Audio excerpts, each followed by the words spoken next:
The future of the Chapman Estate in Pismo Beach is uncertain, with the city looking to release the property to new ownership. I'm your community reporter Dylan Foreman, following up on a recent development to this story after someone in the community reached out to me concerned about what's next for the landmark home. We should be protecting it, not trying to wash our hands of it. On Tuesday night, Pismo Beach City Council members voted to move forward with a divestment from the Chapman Estate after declaring it surplus. It's a property gifted to the city over a decade ago by the late owner Clifford Chapman. And we're hopeful that we can find another entity that can continue on with the hope and the goal, which was to make it accessible to the public.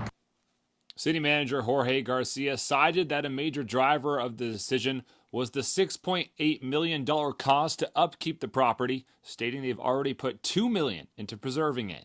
That was ultimately one of the reasons that the City Council decided to divest from the property.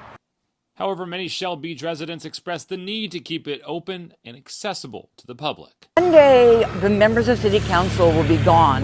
One day, the neighbors here, that live here will be gone.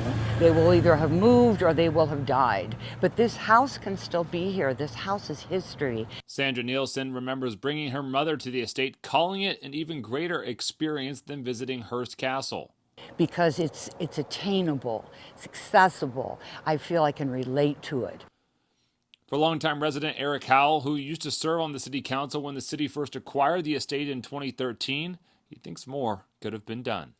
Disappointed that the city, instead of opening it up to the public and making it accessible and available, is instead choosing to throw this gift away. Over the past year, Garcia explained there were attempts to fundraise for the property through the Chapman Estate Foundation, but ultimately the City Council opted to begin the divestment process, which includes first offering up the land in compliance with the California Surplus Land Act.